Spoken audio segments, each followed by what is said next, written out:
Hello दोस्तों, स्वागत है आप सभी का आपके अपने YouTube channel number 1 online classes पे। आइए आज हम लोग जो बायोलॉजी पढ़ रहे हैं क्लास 10th के लिए, ये हमारा क्या है जो पार्ट चल रहा है, इसके अगले पार्ट को हम लोग देख रहे हैं, जो कि ये हमारा पार्ट 3rd होगा। पार्ट ये तीसरा है आपका वीडियो का पार्ट 3, जिसमें हम आज प्रकाश संश्लेषण को डिटेल से जानेंगे और उसके क्या भी उसका महत्वपूर्ण बिंदु क्या है, प्रकाश संश्लेषण की क्या प्रक्रिया है, ये सभी चीज़ों को डिटेल से समझेंगे। बाकी यदि अभी तक आपने हमारे उस 2 वीडियो को नहीं देखा, जो कि पार्ट 1 और पार्ट 2 हमने बनाया है, जिसमें आपको बायोलॉजी की डिटेल कहानियाँ बताई गई है, बायोलॉजी किसे कहते हैं, बायोलॉजी का जनक क्या होता है, साथ ही साथ जो आपका जैव प्रक्रमण चैप्टर है, जैव प्रक्रम, उसके बारे में हमने वहाँ पे बताया है डिटेल से। ठीक है, तो चलिए इस वीडियो में आज हम लोग प्रकाश संश्लेषण को पूरी अच्छी तरह से कंप्लीट करेंगे, जो कि आपके दिमाग में डायरेक्ट बैठ जाने वाला है। तो निश्चित रूप से वीडियो में बने रहे और समझते हैं इस चीज़ को, प्रकाश संश्लेषण क्या होता है। तो जैव प्रक्रम है, क्लास 10th के लिए है, वीडियो का पार्ट। इतना बात आप जान चुके हैं अच्छी तरह से। तो ठीक है, चलते हैं प्रश्न की ओर।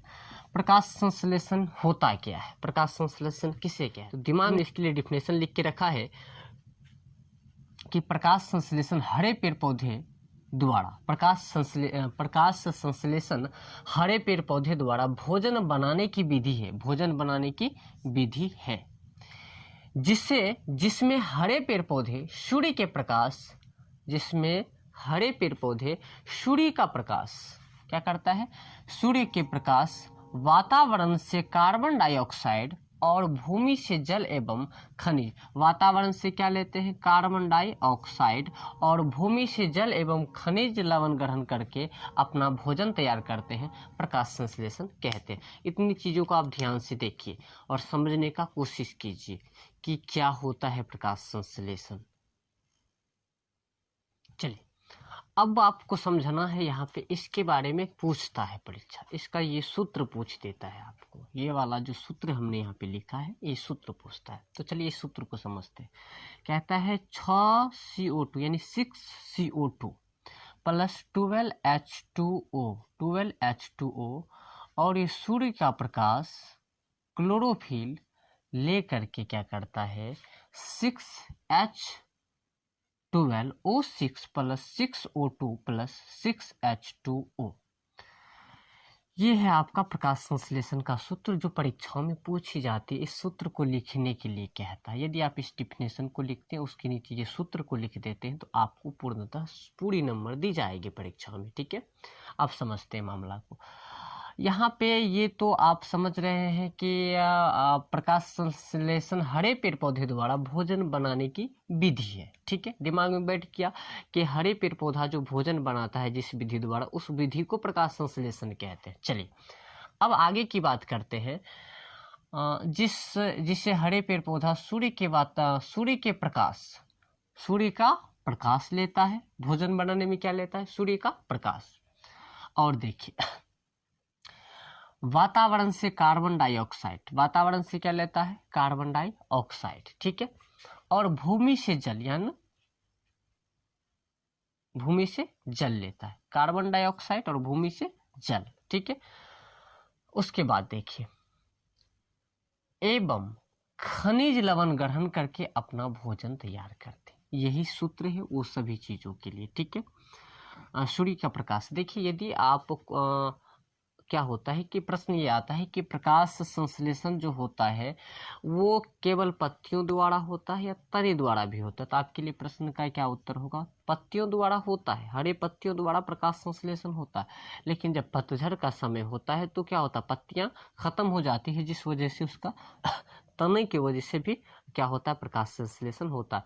ऐसा नहीं कि बहुत सारा धूप होगा तो उस प्रकाश संश्लेषण होगी, थोड़ी मात्रा में भी यदि शाम का टाइम भी है तो उसमें भी वो प्रकाश संश्लेषण होता है, जिससे वो अपना भोजन तैयार कर लेते हैं। ठीक है, ये नहीं कि और कुछ पौधे वैसे होते हैं जिसे आप घर में रखते हैं और सूर्य की थोड़ी सी रोशनी उस पर पड़ता है, जिससे वो प्रकाश संश्लेषण कर अपना भोजन तैयार कर लेते हैं। जैसे कि बड़े पेड़ पौधे को आप घर में नहीं लगा सकते हैं, उसे खुले हवा चाहिए, पूरी वातावरण चाहिए, उसमें पूर्ण रूप से सूर्य की प्रकाश चाहिए जिससे वो प्रकाश संश्लेषण कर सकते हैं। और जैसा कि फुल क्वालिटी का कोई चीज़ होता है जिसे लोग घर में भी अपना रखते हैं, वो उससे सिर्फ सूर्य की थोड़ी सी रोशनी मिलता है तो उससे वो प्रकाश संश्लेषण कर लेते हैं। तो चलिए आगे बढ़ जाते हैं। प्रकाश संश्लेषण प्रक्रिया के लिए आवश्यक पदार्थों के नाम। कहता है प्रकाश संश्लेषण प्रक्रिया जो होता है, ये प्रश्न पूछते हैं परीक्षाओं में, ठीक है।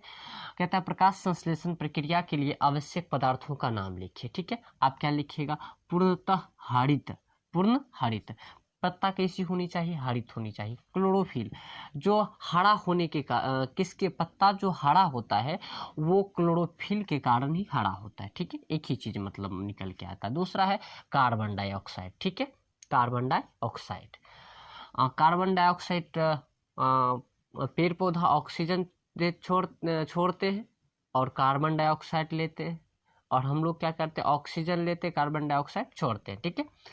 तो कार्बन डाइऑक्साइड, जल और खनिज लवण, आपको क्या करना है? पूर्णतः हरित या क्लोरोफिल। दूसरा है कार्बन डाइऑक्साइड, तीसरा है जल और खनिज लवण, और चौथा है सूर्य का प्रकाश। प्रकाश संश्लेषण तो पढ़ रहे हैं तो सूर्य का प्रकाश दिमाग में रखना अच्छी तरह से, ठीक है। अब बात कर लेते हैं हम लोग, इतना चीज समझ में आ गया अच्छी तरह से। पूर्णतः हरित, क्लोरोफिल, कार्बन डाइऑक्साइड, जल व खनिज लवण, सूर्य का प्रकाश, ठीक है। आगे बढ़ते, देखते रहिए ध्यान से। अब प्रश्न आता है महत्वपूर्ण बिंदु। पहला हमने लिखा है कि क्लोरोफिल के कारण ही पत्तियों का रंग हरा होता है। प्रश्न आएगा कि पत्तियों का रंग हरा क्यों होता है, तो आपका उत्तर होनी चाहिए क्लोरोफिल के कारण। क्लोरोफिल के कारण क्या होता है? पत्तियों का रंग हरा होता है। दूसरा हमने लिखा कि पौधों में गैसों का आदान प्रदान उनके रंध्र द्वारा होता है। प्रश्न आता है कि पौधे में गैसों का आदान प्रदान, ये जो कार्बन डाइऑक्साइड छोड़ता है लेता है, ऑक्सीजन छोड़ता है, वो किसके द्वारा लेता है और छोड़ता है? तो रंध्र के द्वारा।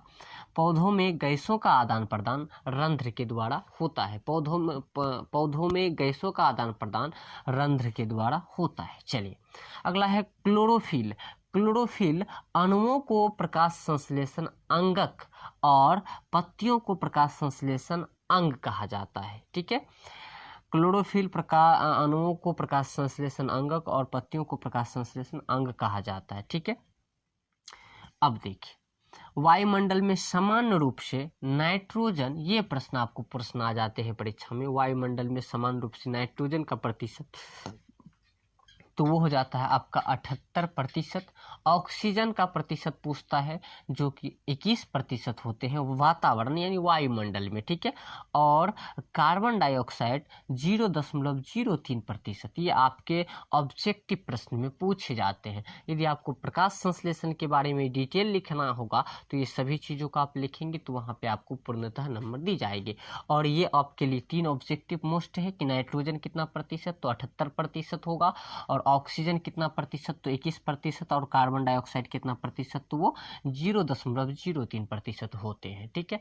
ये थी प्रकाश संश्लेषण। हमने इसमें आपको डिटेल से प्रकाश संश्लेषण के बारे में बताइए। जैव प्रक्रम चल रहा है, क्लास 10th के लिए वीडियो का पार्ट 3 था, तो इसका प्लेलिस्ट बना दिया है 10th क्लास बायोलॉजी करके, उसमें आपको पार्ट 1 और पार्ट 2 मिल जाएगा, और ये पार्ट भी वहीं पे आपको उपलब्ध करा दी जाएगी। निश्चित रूप से यदि आप 10th क्लास में पढ़ते हैं और 10th क्लास में बेहतरीन नंबर चाहते हैं तो आप इस चैनल को सब्सक्राइब कर सकते हैं। यदि आपको अच्छा लगता है, सारा चीज़ समझ में आता है, तो वीडियो को लाइक कर दीजिएगा और कमेंट में लिखिएगा अब जो वीडियो बनना चाहिए आपके अनुकूल किस विषय का वीडियो बने। ऐसे तो यहाँ पे सारा विषय को चैप्टर बाय चैप्टर कंप्लीट कराए जाते हैं, जैसा कि आप देख रहे हैं बायोलॉजी चल रहा है, इसी प्रकार से मैथ भी चलते हैं। ऑल सब्जेक्ट की तैयारी यहाँ पे कराई जाएगी एकदम चैप्टर बाय चैप्टर, इसीलिए टेंशन लेने की आवश्यकता नहीं है। आप इस चैनल पे बने रहें और चैनल को सब्सक्राइब करके ऑल नोटिफिकेशन में रखें ताकि आपके लिए जो हमने वीडियो बनाएंगे सबसे पहले आप तक पहुँचे। तो चलिए फिर मिलते हैं अगले वीडियो में, तब तक के लिए जय हिंद।